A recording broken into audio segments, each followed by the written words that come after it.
உனக்கு நான் வந்து இன்றைக்கி காலையில் லஞ்ச் பாக்ஸுக்கு என்ன செஞ்சுருக்கேன்னா கேரட் சாதம் செஞ்சு சேனக்கிழங்கு வந்து வறுவல் ஃப்ரை மாதிரி பண்ணி கொடுத்தேன். கேரட் சாதத்துக்கு வந்து எண்ணெய் ஊற்றி கடுகு, ஜீரகம், வெங்காயம், பட்டை மிளகாய், கருவேப்பிலை போட்டு நம்ம துருவின கேரட், நான் எப்போயுமே கேரட் சாதம் செய்கிறோம் அப்படின்னா துருவி தான் சேர்த்துக்குருவேன். துருவின கேரட் போட்டு நல்லா கிண்டி நல்லா வதங்கின ஓரளவுக்கு வதங்கினதுக்கப்புறமா ஒரு கொஞ்சோன்னு தேவையான அளவுக்கு உப்பு மட்டும் சேர்த்துக்கலாம். அதுக்கப்புறம் கொஞ்சம் வேக விடுறதுக்காக லைட்டாக தண்ணி அதில் விட்டுருப்பேன்.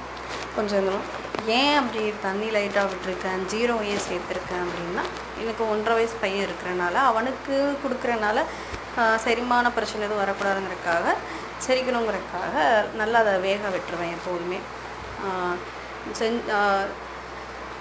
கேரட் வதக்கி முடிச்சதும், கேரட் இது நல்லா வெந்து முடிச்சதும் அப்படியே இன்னொரு அடுப்பில் வந்து கடாயை வச்சு எண்ணெய் ஊற்றி சேப்பக்கிழங்கு வந்து ஆல்ரெடி பிரட்டி வச்சுருந்தேன்.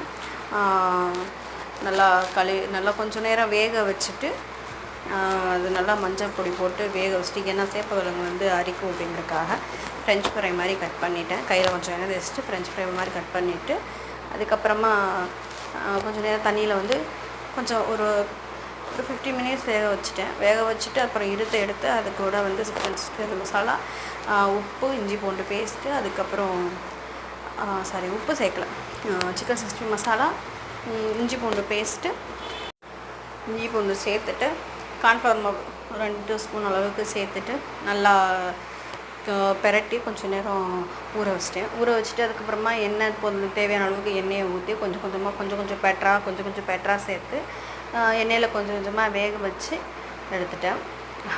கடைசி நிமிஷத்தில் வந்து கறிடுச்சு. நான் சின்ன பையன் இருக்கிறனால அவனையும் பார்த்துக்கிட்டு இது பண்ணுறதுனால லாஸ்ட்டு ஒரு பேட்டர் மட்டும் லைட்டாக பிளாக் ஆகிடுச்சு. மற்றதெல்லாம் நல்லா இருந்துச்சு.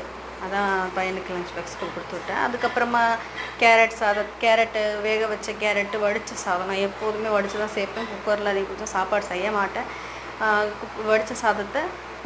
வடித்த சாதத்தை நல்லா பொழுன்னு இருக்கிற சாதத்தை எடுத்து கேரட்டில் நல்லா போட்டு நல்லா கிளறி, கேரட்டோட அந்த இதுவும் சாதமும் நல்லா செய்கிற அளவுக்கு நல்லா கிளறி நல்லா செட் பண்ணி வச்சுட்டேன்.